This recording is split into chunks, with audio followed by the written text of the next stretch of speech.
conversation that restored me this morning. To each and every one of you, God bless you and thank you.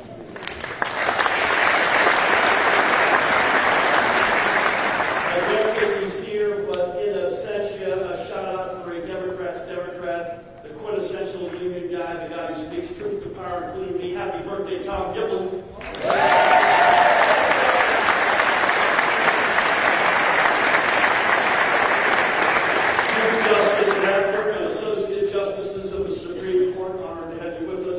Former governors, Florio, McGreevy, and Cody. God bless you.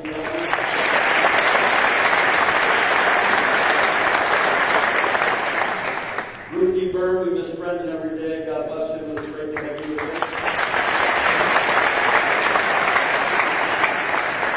My wife, our First Lady, Tammy Murphy's in the world.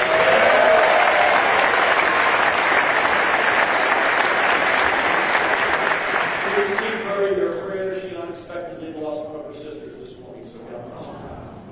Distinguished faith leaders, honored guests, and fellow New Jerseyans. I had planned to give a very different speech today, but after reading the audit of New Jersey's corporate tax incentives released last week, this is not time for business as usual. 1 year ago tomorrow, I took the oath of office as New Jersey's 56th governor. 3 days later, on January 19th, 2018, I ordered a full and complete audit by State Comptroller Degnan of our tax incentive programs. It was one of my highest priorities. My concern was that those programs were designed to do exactly what they were shown to do: reward the well-connected while taxpayers and workers paid the price, rather than actually creating jobs and nurturing innovative new businesses. This is about wasted money, phantom jobs, squandered opportunities, and misplaced priorities. This is about a failed status quo and a broken system. It's time to fix it, and together we can.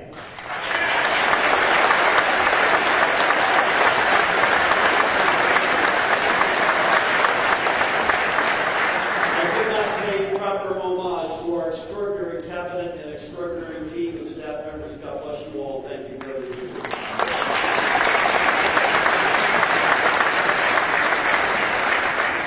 Together, where there is greed, we will restore opportunity. Where there is failure, we will forge success. And together, we can replace narrow thinking with common cause. Between 2010 and 2017, $8 billion in corporate tax breaks were given away. More than $11 billion have been awarded over the past 13 years to lure companies to come to or stay in New Jersey. By the close of 2017, we were handing out tax breaks at a cost of more than $160,000 per job. The comptroller could not prove that New Jersey got back benefits anywhere near what it handed out. Based on a sample, it could not even prove that 20% of the jobs promised to be created or retained actually ever were. Meaning, money flowed from taxpayers' pockets into a black hole. Tax incentive programs should be about the best of what we can do in government. Creating good jobs by investing taxpayer dollars with integrity and subject to real oversight. That's the test. And it's the test our system spectacularly failed. For the past year, this administration has fought to create a New Jersey that works for everyone. This is just the latest glaring example of what we're up against. A system that has been rigged to work for a favored few. Let me be perfectly clear on two things. First, I do not oppose tax incentives. Carefully crafted, properly enforced, and transparent incentives have a place in a successful economic program. I am a pro-growth progressive and proudly so. I am working every day to support companies and startups that want to grow, create jobs, and thrive in New Jersey, and that don't need to have a friend on the inside. Incentives do help, but we need to do this in the right way. the smart way, and the honest way.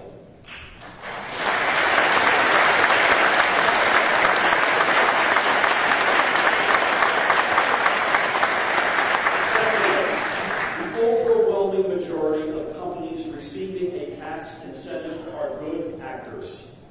There are many good corporate citizens with whom we want to work, with whom I speak every day, and alongside whom we are proving that New Jersey is the right place for innovative businesses.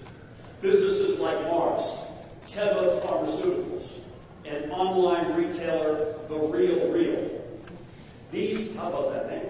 These three companies are using their incentives to create more than 1,500 new jobs right here in New Jersey while retaining hundreds more. Our welcome mat is out for them and for every business or entrepreneur that wants to play by the rules. Likewise, a strong and focused EDA is crucial to our economic success. Under the new leadership of Chairman Larry Downs, Larry, thank you for your leadership, and our CEO, Tim Sullivan, the EDA is working hard to implement the forward-leaning policies our economy needs to grow.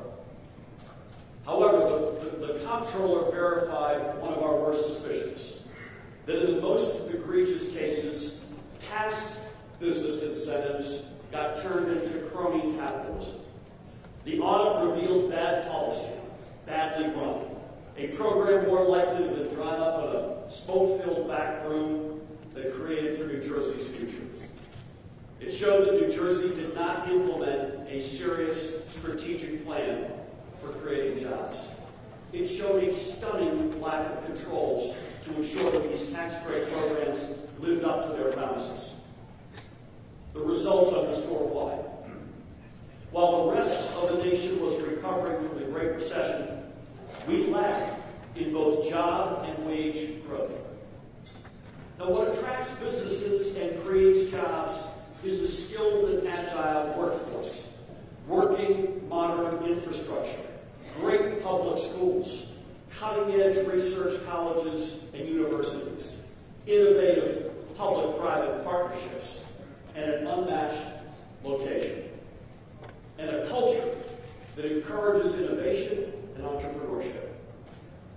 I have used the example of Massachusetts before, and it bears repeating. Nobody calls Massachusetts a low-tax state. But their economy over the past decade has run laps around us. How? It wasn't a single-minded reliance on tax incentives. In fact, the average Massachusetts award is nearly 1/8 of what it had been, what we had been giving out. And in Massachusetts, it's only about $22,000 per job. How did they do it? They did it by investing in education and in infrastructure and building connections between higher education and the real economy. In essence, where we should have invested the bulk of our $11 billion. In the upcoming fiscal year alone, in that 1 year alone, these tax breaks from the past will cost us more than $1 billion. To those who bemoan our inability to pay for even the most basic items in our budget, let me say that this, simply put, is nuts. This is...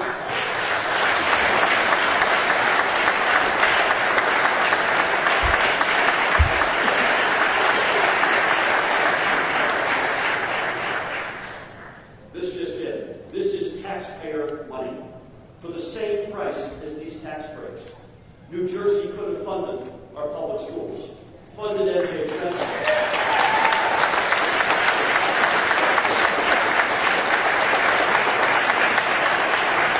met our pension obligations, provided more property tax relief, or all of the above. We could have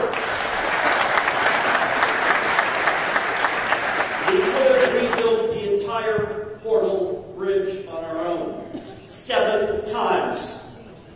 We could have built the ARC Tunnel, or at least financed nearly the entire length of the Gateway Tunnel. Any of these would have actually boosted our economy and made life better for New Jerseyans.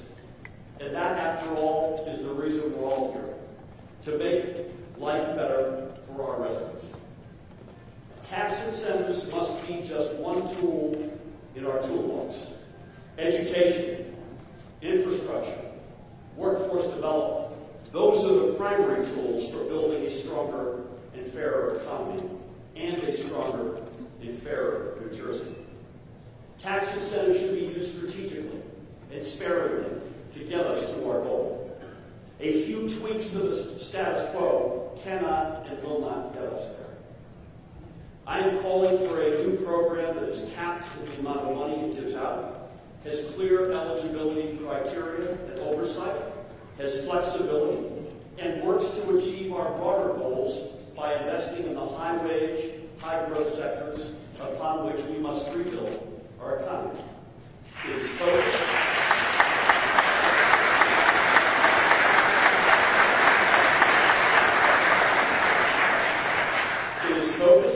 It is smart. It is about fostering the new economy rather than simply helping a few big corporations.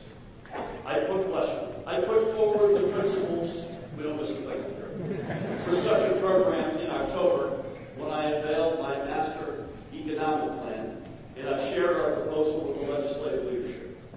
We need a system that rewards those who invest in our employees through skills development and training, and that cares about growing innovative and promising small and medium-sized businesses. We need a program that encourages companies to invest in our communities and in our opportunity zones. And by the way, several of those zones in Newark, Mayor Baraka, great to have you here today, and Jersey City have already been recognized as among the most advantageous in the entire United States.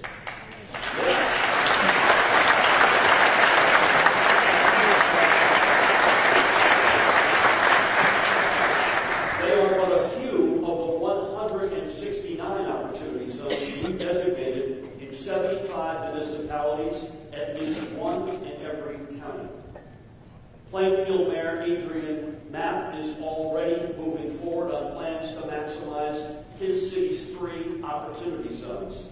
Mayor Mapp is with us, and I share his excitement in Plainfield's potential. God bless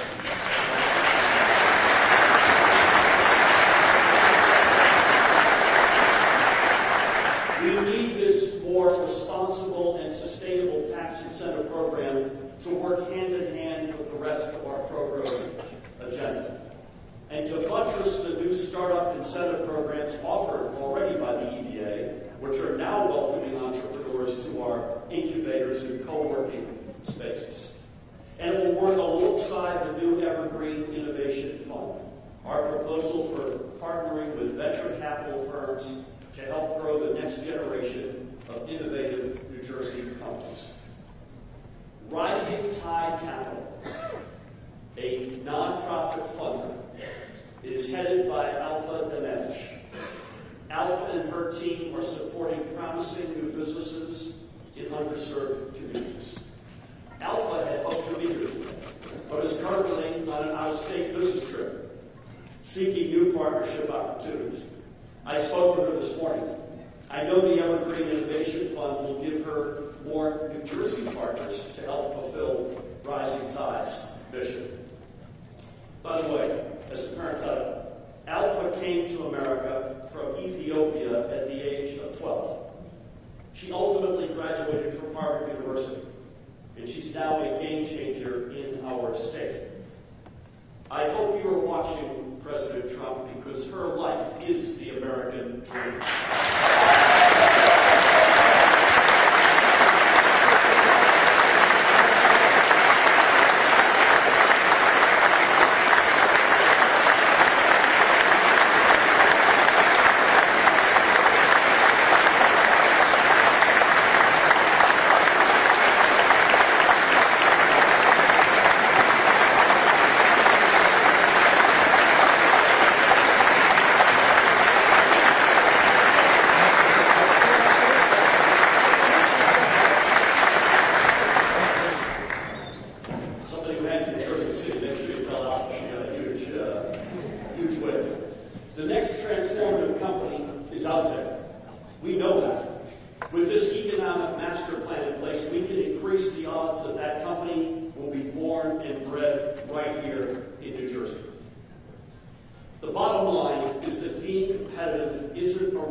New Jersey has the potential to check every one of those boxes. That is a vision of true success that can be shared by every family. That is how we build a stronger and fairer New Jersey. I ask you now to work with me to enact a new incentive program that will help us create a new economy. One of my greatest privileges as governor has been getting to know the people who hired me and for whom I work. Every day I see the unmatched decency, character, and commitment of our people. That is why, despite these challenges, I am more optimistic than ever about our future. The people I talk with in diners, in town halls, on walks down the shore, in houses of worship, or riding NJ Transit, never hesitate to give me a piece of their mind. Particularly an NJ Transit, I have to say. Frankly, the more time I spend outside of Trenton, the more I learn that all the answers don't come from Trenton.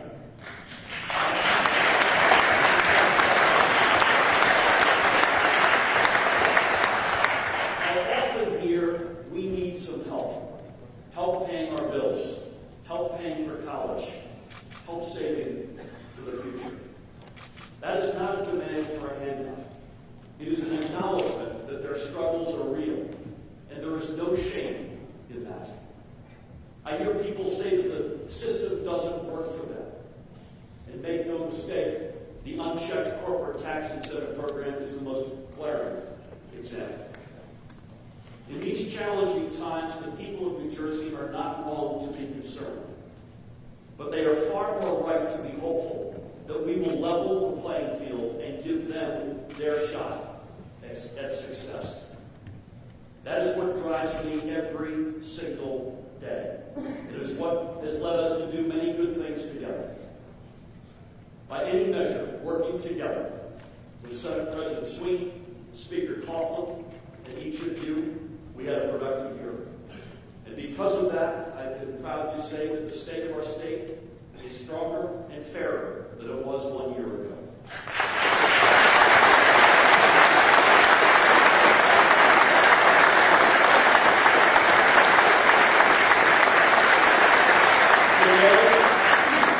Today, more New Jerseyans are working and fewer are unemployed. Today, more young children are attending a high-quality pre-K program, and many older students are starting on their way to a tuition-free associate's degree.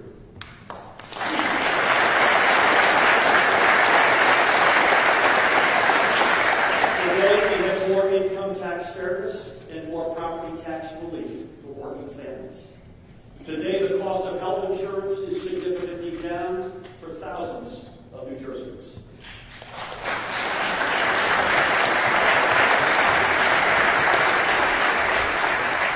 Today, Planned Parenthood is funded.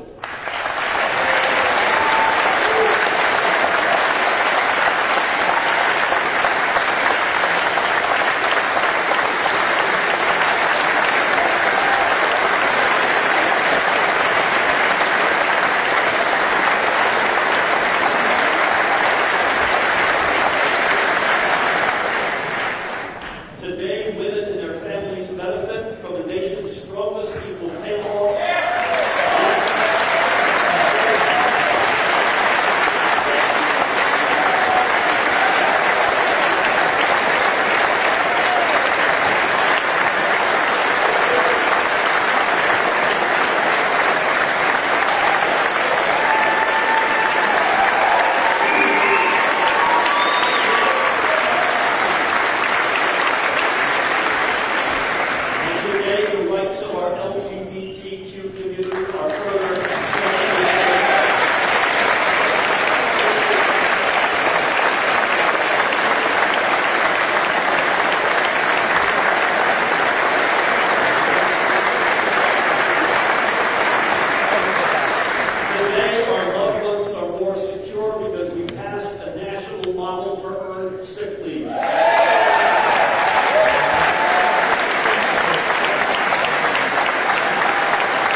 Today, unions, from educators to laborers, are back at the table.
You may have heard me say once or twice or 100 or 200 times that I grew up middle class on a good day. It is the job of each of us in this chamber to make sure that New Jersey's families can have many more good days than bad. I know what it is like taking out student loans and having to work to be able to afford the cost of college. I didn't pay off my loans until I was in my 30s. Most of all, I know what it's like when a community, a government, and our leaders have your back, and when they work together to pull you ahead rather than push you back. Yet, amen. Yet I am worried, we should all be worried, that my story, and the story of so many, seems further and further out of reach. The opportunities that could be earned by hard work, a good education, and playing by the rules are not there today as they were when I was growing up. Today would have been the 90th birthday of the Reverend Dr. Martin Luther King, Jr.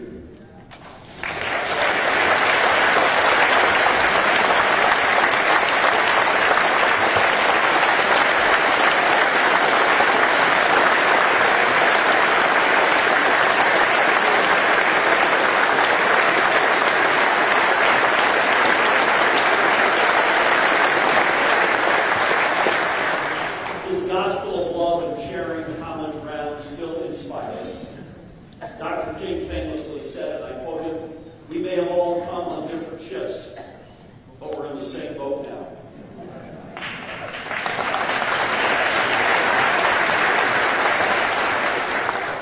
Our wealth gap shows how far we have to go. According to great research done from the New Jersey Institute for Social Justice, the median net worth of the average white family in New Jersey stands at just over $270,000. For Latino families, it is $7,000. And for an African American family, on average, it is not even $6,000. And I did not drop zeros. 270 plus to 7,000 and something to 5,900. This is a startling statistic that we must address. But the struggles of poverty and income know no color. Look no further than the 2018 ALICE study. ALICE is a great organization done by the United Way of Northern New Jersey. Asset Limited Income Constrained Employees, what ALICE stands for. More than 1/3 of all New Jersey households, encompassing all ages and races in every county, still can't earn enough to afford basic needs. The fact that many of these households are headed by someone working full-time, including in more than one job, shows us the need for action. The working poor of New Jersey are no longer invisible. We see them. Their needs point to our need for a new approach that reaches deep into every community and puts growing and sustaining a thriving middle class before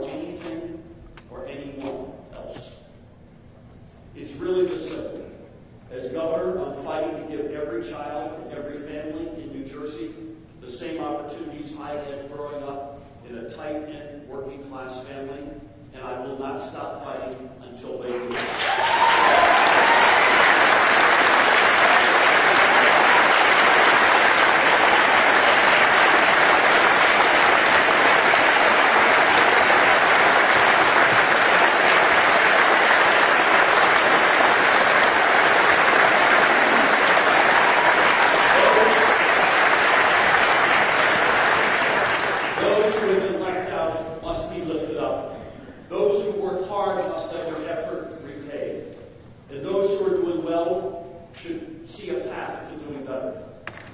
Changing this mindset has been our administration's charge for the past 364 days. Overcoming these economic disparities begins by ensuring equal opportunity to a good job. Last year, from the time I took office through November of 2018, our economy created 50,000 new private sector jobs. Our unemployment rate is at its lowest level since 2001. And we saw the creation of more than 100 new apprenticeship programs that hired more than 2,000 new apprentices.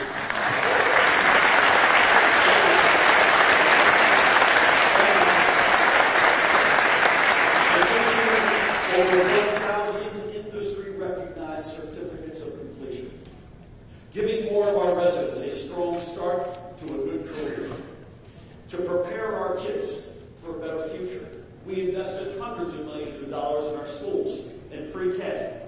Now 4,000 more 3- and 4-year-olds are attending a high-quality pre-K program. And starting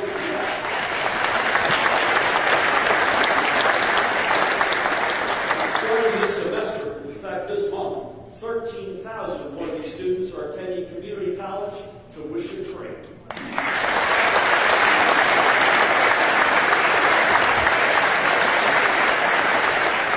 We were able to make these investments by asking those with incomes over $5 million to pay a little more, and by ensuring a more equitable distribution of schooling. We are proving that investments in our kids is also an investment in middle-class tax relief to help our property taxpayers. We are also taking steps to promote common sense shared services. We met our pension obligation, and working in partnership with our public employees, we reached an agreement that will save state and local taxpayers $500 million in health care costs over 2 years.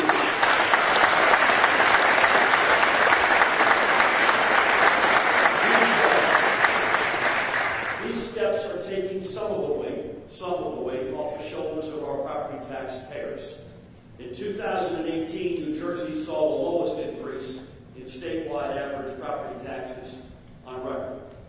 We know we have much more to do to crack the back of our property tax burden, including working intensely with our federal delegation to reinstate the state and local tax collection.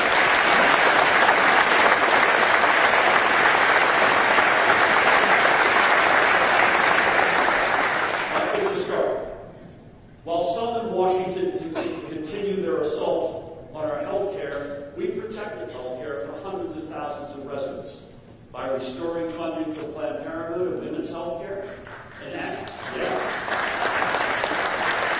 enacting paid sick leave, protections for 1.2 million residents who couldn't take a day off before,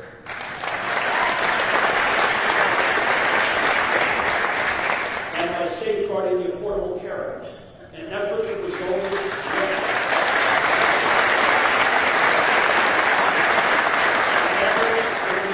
in a more than 9% reduction in premiums on the individual market.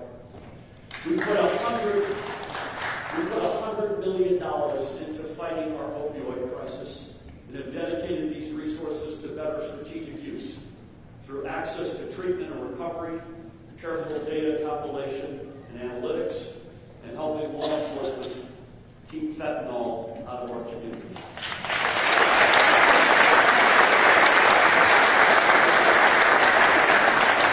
The stark reality is that we have far to go. Over 3,000 lives were senselessly lost last year. But we are putting ourselves in a better position to attack this epidemic head-on. We are emerging, without any doubt, as a global leader in offshore wind energy, where each dollar of investment will return nearly double to our economy, and where we are working to create thousands of good-paying, new union, that's right, union jobs.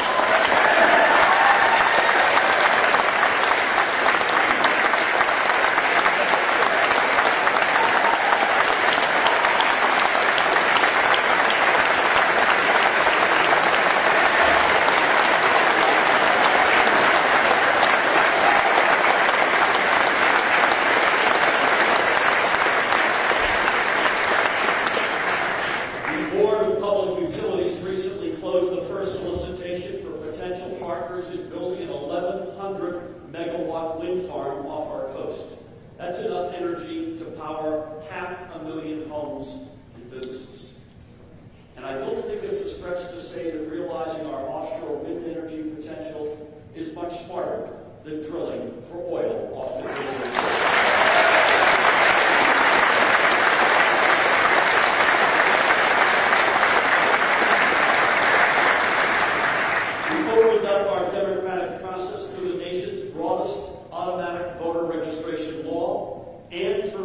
To our vote by mail law that helped fuel the highest statewide midterm turnout in a generation.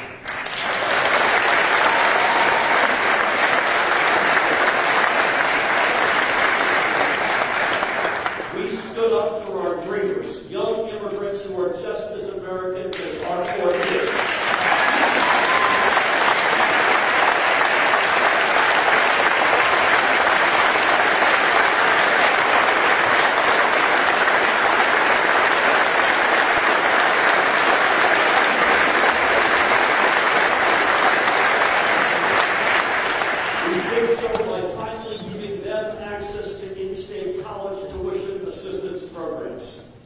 One of these students, exceptional individual, from Orange, is now attending Bloomfield College, where she is a member of the Honors College. She's studying to become a special education teacher. Gloria represents the promise and spirit of our dreamers, and she is with us today.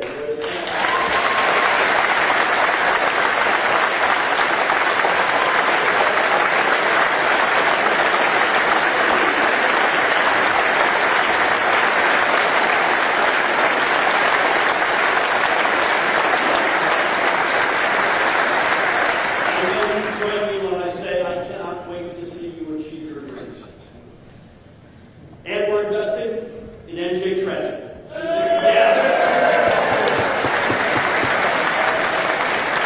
Trust me. We're investing in NJ Trenton to make the system work again for the nearly 1 million New Jerseyans who depend on it every single day. There is still much to do. But I am committed to making NJ Transit the turnaround story of New Jersey.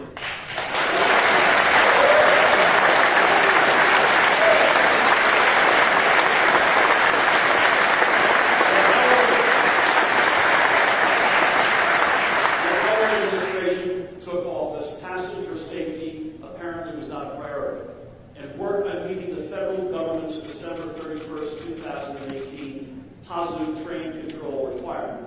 By the way, nearly 9 years after Congress mandated it, was just 12% complete. No one thought we would make it, but in 11 months, we met the federal requirement.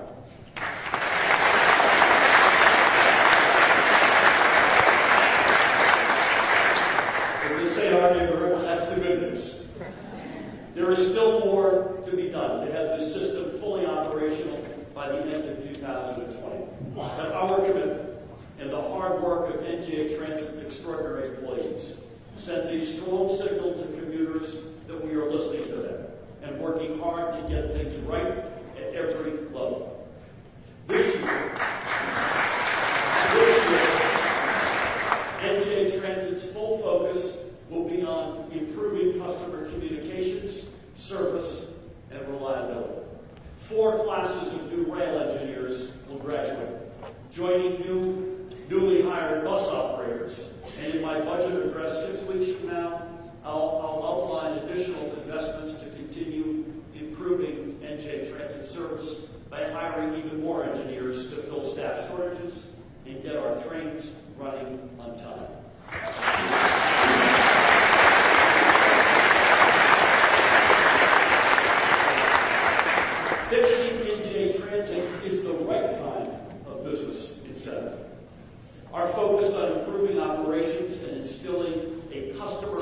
mindset is changing the culture within NJ Transit, and our bipartisan reform to NJ Transit operations is sending the message to customers that NJ Transit now works for them and not the other way around.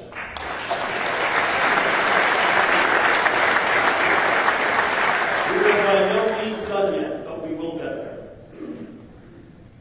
All of this progress was made possible through the 169 new laws we enacted together in our first year. That's more than any other first-year administration in over a couple of decades.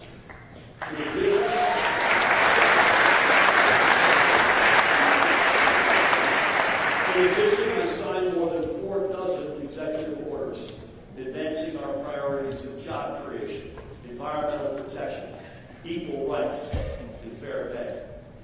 I am eager to build on this progress, together with Senate President Sweeney, Speaker Coughlin, and each of you.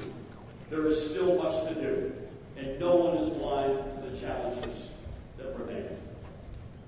So let's start 2019 by finishing what we began in 2018, putting the minimum wage on a clear and responsible path to $15.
Because of a low-level offense, can have that stain removed so they can move forward.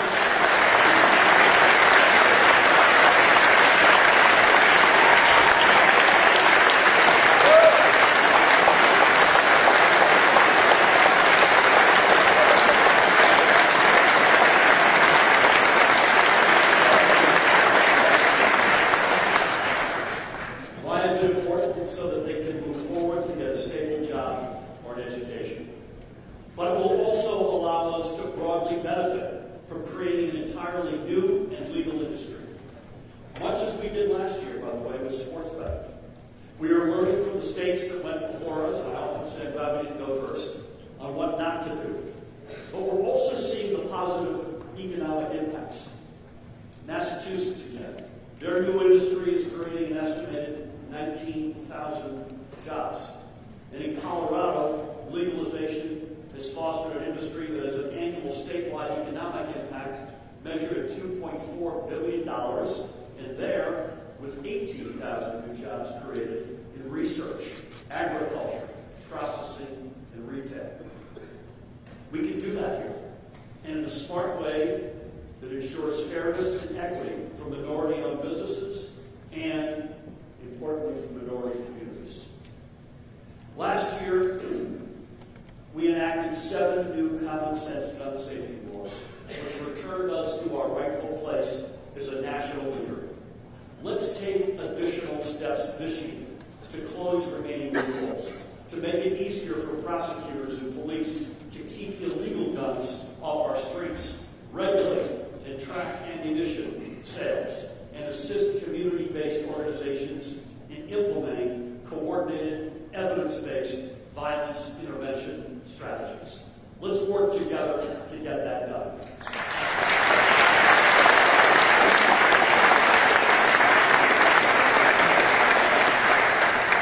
Our collective conscience has been moved by Parkland and Pittsburgh. But we have acted because of people like Hessie Williams of Jersey City, who channeled the grief of losing her own son on August 9th, 2016 at a back-to-school party. She lost him to gun violence, and she channeled that pain to organize a mother's pain, which brings together other mothers who have also lost children to gun violence for mutual support, and to support nonviolence efforts in their community. Hessie is with us today, and I ask that she stand and be recognized for all that she is doing.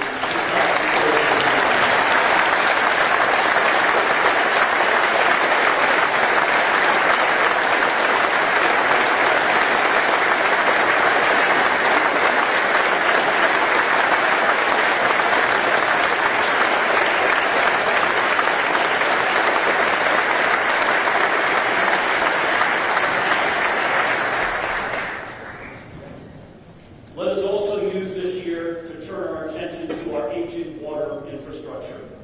More than 1.5 million residents, north, central, south, rural, and urban, are currently serviced by water with elevated lead levels.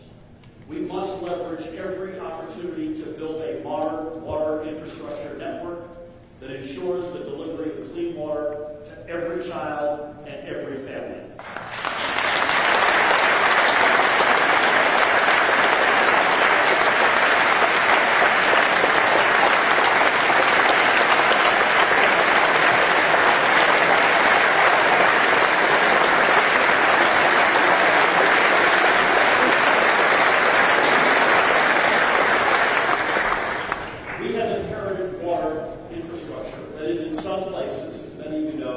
A century old, if not older. Some of Newark's water lines were installed in the 1880s. Mayor Ras Baraka has been on the front lines of this, and I applaud him and his team for their work, not just to protect Newark residents, but to all that he does as the mayor of our great and largest community in New York.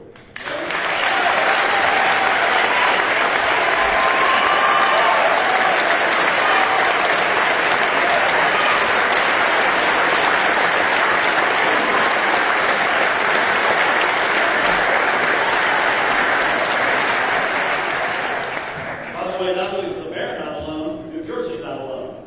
Outdated infrastructure is a national problem, and it requires a federal solution. My team and I will continue working with our congressional delegation to press the federal government, assuming it opens again someday, for greater support and assistance, whether it pertains to clean water or getting the Gateway Tunnel built. And we will get that done.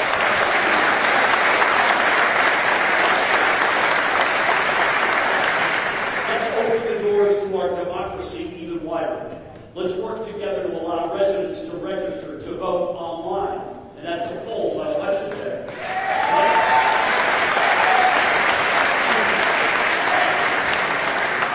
God forbid, let's enact true, early, in-person voting for our residents.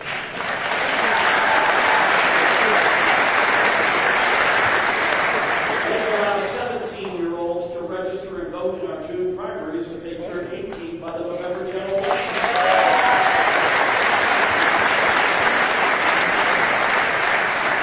Let's restore voting rights for individuals on probation or parole so we can further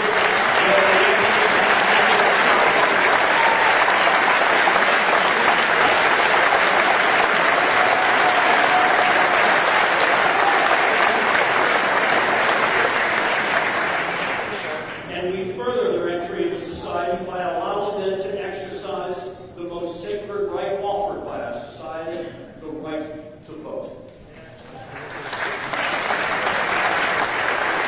And let's work together to allow residents, regardless of status, to obtain a valid New Jersey driver's license.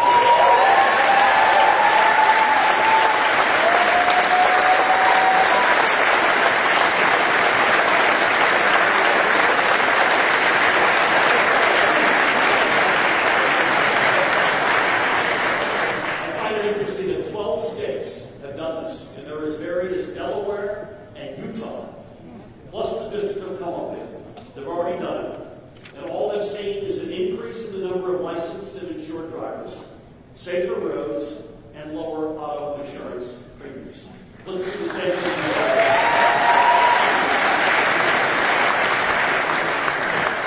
One year into our work, our vision for how to move New Jersey forward has not wavered. We have stayed true to our values and true to those we serve. We are who we said we would be, and we did what we said we would do. It comes down to this.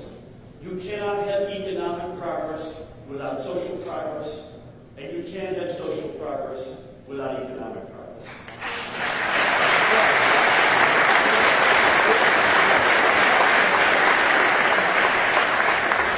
Is taking us to a New Jersey that is both strong and fair.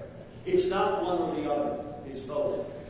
I was not sent here, we were not sent here to continue peddling the false choices of the past. I was sent here to build a brighter future for our people and change our state for the better. I look forward to working with you and with the Senate President, Speaker Coughlin, and their teams and across the aisle to build a state that leads for all the right reasons and in all the right ways. The states that others point to and say, that's what the future looks like. It's a state with an economy that isn't content to be equal with our peers in terms of creating jobs or raising wages, but which leads the pack.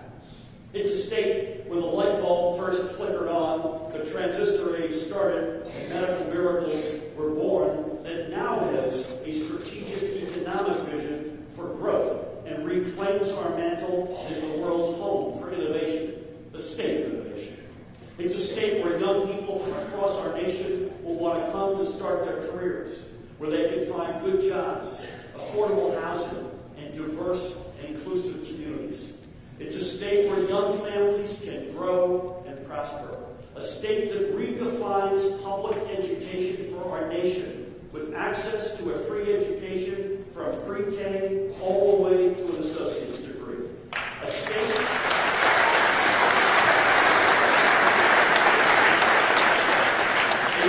where our higher education system and the real economy are deeply connected, where good jobs can sustain middle-class dreams.